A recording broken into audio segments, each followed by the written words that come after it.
Fresh summer air rushes in and fills John's lungs. His head swims with the giddy, high feeling of being on the verge of getting away with some shit. Wow, is this why people commit crimes? It feels so good. He can't wait to tell Terezi that he's done something so bold and illegal. He starts laughing louder. Tavros is laughing too, quiet and cautious at first, but picking up steam as he begins to taste the sort of freedom he never allowed himself to imagine. John turns, shocked, to see Jade standing in the bedroom doorway. She looks like a shadow with her dark hair hiding her face. John can't tell what kind of expression she's making under there. She speaks softly. John, what are you doing? Nothing. Just, fixing this damn broken window is all. She twitches her dog ears and raises her face. Her mouth is a neutral line, but her eyes are burning furiously. I heard everything. The two of them stare at each other for a long time. John isn't sure how he's supposed to read this moment. He used to know Jade better than he knew anyone, but in recent years she's passed him by, just like the rest of the world. Tavros is cowering in his closet, fiddling with the strap on his backpack. So, what are you gonna do? Tell Jane? Jade flinches like she's been hit. She flicks her tail, breaks eye contact. John, I wouldn't do that to you. You'd probably end up on Jake's stupid execution dance-off show. Then are you gonna help me? She shakes her head. I can't do that either. You know that this is just gonna make everything worse, right? Jade, I don't know where you've been these past few years, but I don't think things can get any worse. I mean, even today, Jane was up here hollering at Jake about how his dick doesn't work right when she knew we were all waiting for them downstairs. I know, but all you're going to do by kidnapping him is piss everyone off. Excuse me, dearest aunt, but is it kidnapping if I badly would like to go? See? I understand where you're coming from, but I don't think you've actually thought this through. Yes, I have, because I've been planning it for years. I know that I've been pretty, flaky in the past, but this is really important. I know what I'm doing. Jade sighs in frustration and pushes back her bangs. John, Jane is one of the most powerful people on the entire planet. Do you really think that you can keep him away from her if she wants to get him back? I'm sorry, but you just don't know them like I do. If you know them so well, Jade, then you know why I have to do this. I'm on your side here. I know that Jane hasn't been the best parent, but stealing somebody's child? There has to be another way. A gust of wind blasts in through the window and blows back Jade's hair, leaving it all mussed over her shoulders. John points at her. If there was another way, we would have found it by now, but there isn't one, because everyone's been all brainwashed by marriage, or whatever the hell happened over the last few years that made things be this way. It's like everyone just talks past each other all the time. John? I'm the only one who ever seems to realize that something's wrong. I would be really chuffed if you two, Even you, Jade! You're not listening to me right now! would stop quarreling and listen to me for a spell. That's why Karkat left, because you didn't listen to him, just like you don't listen to Dave. What the fuck, John? This isn't about me and Dave. Yes, it is! I mean, not directly, but cosmically, yeah, it is. Cosmically? You knew that Dave and Karkat were in love with each other, but you went ahead and totally messed with their relationship anyway. What? Jade, don't pretend you have no idea what happened. I can't believe... John, that's such a low blow. You don't know the first thing about me and Dave's relationship. I know more than you think I do. I know that you pressured them into that whole relationship. I know that they both hated it and only went along with it because they care about you and felt obligated. And Jade, I love you, but honestly, how does that make you any different than Jane? I'm nothing like her. Well, you're nothing like the Jade I used to know either. The wind in the room picks up. It skates against the walls, dislodges books from the shelf, gets under the bed sheets, and balloons them off the mattress. The Jade I used to know was caring and selfless. All you ever wanted was for your friends to be safe. You weren't this selfish. Oh? Is that what this is about, John? You don't like it now that I'm not some helpless princess in a tower anymore? You don't like that I'm doing things for myself now? What the hell are you talking about? Seriously, Jade, I don't even know who you are anymore. Well, I can certainly say the same for you right now. Jade, Uncle John, you should really, John and Jade stop. There's another shadow cast in the doorway. A much darker one. Excuse me. She says in a sugar-sweet voice. But what the fuck is going on in here?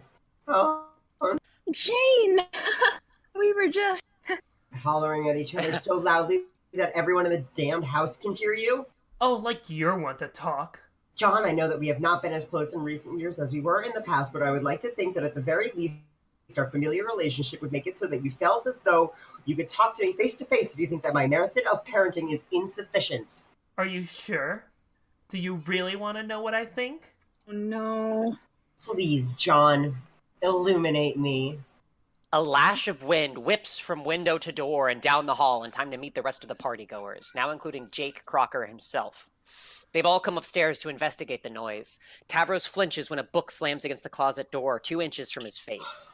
What's going on? Oh shit. I don't know, Jane.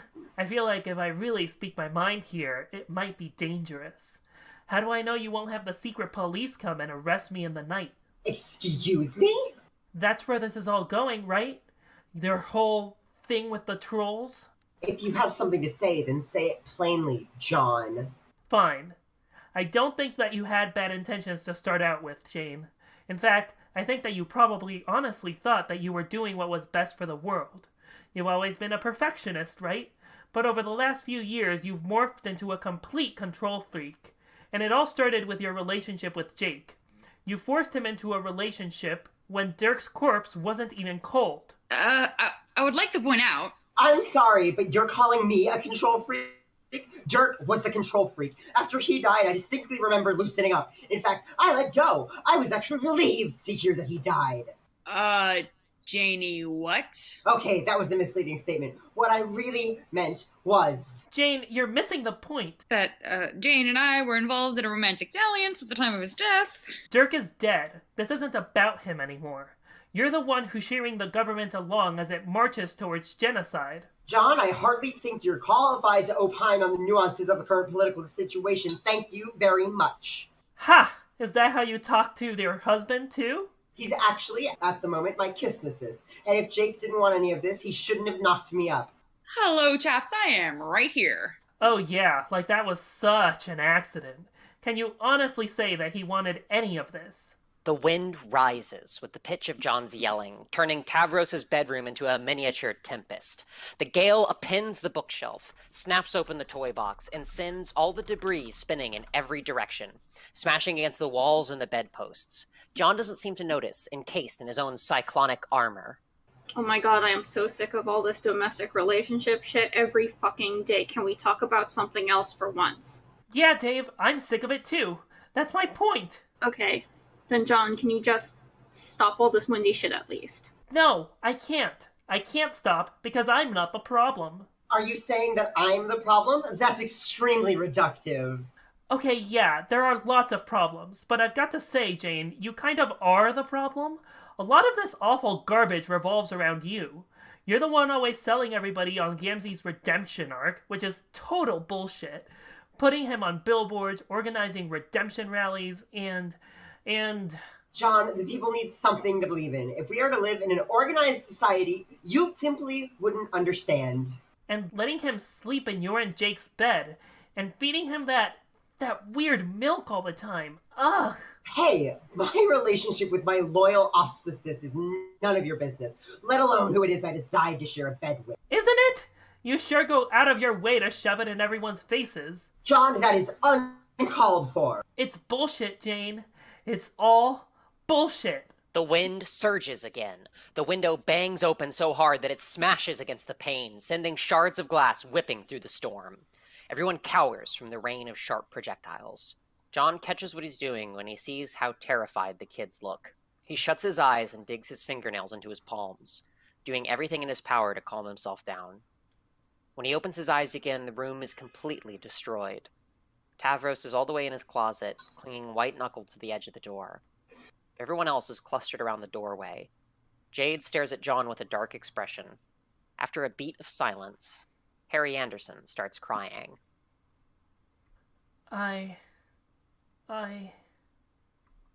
Roxy won't meet his eyes. Dave won't either. John turns to Tavros, opens his mouth to apologize, but the kid just ducks deeper into the closet, trembling. I'm sorry. No one wants to hear it, John. John staggers back a few steps, towards the broken window. His vision is blurring beneath a pool of angry tears he can't hold back anymore.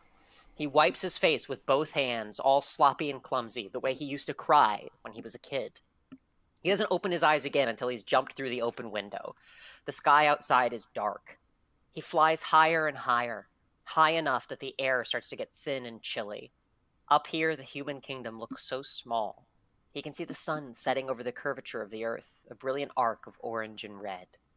It's like looking down at a little toy city, a ship in a bottle. That's what the world feels like now. A tiny fake model planet living inside a bubble. Look too hard and the illusion cracks around the edges, like the black hole in John's anime dreams. There's a trembling in his hands that he hasn't felt in years. He looks up at the glimmering stratosphere and imagines piercing through it. Would that pop the bubble, he wonders? Or would he go hurtling through space forever? He's contemplating that, just flying up as far as he can until he flies into the sun or stops existing or whatever. Until he realizes that his phone is buzzing in his pocket. He takes it out, almost drops it because of how cold his hands are. His breath is frosting in the air as he looks at the screen. The color of the text sends a jolt through his blood. With shaking fingers, he answers the text. John? Are you there? I really need to talk to someone right now. Yeah, me too. Holy shit. Jesus. Jesus I think that's Christ. what they call a good old-fashioned shit show.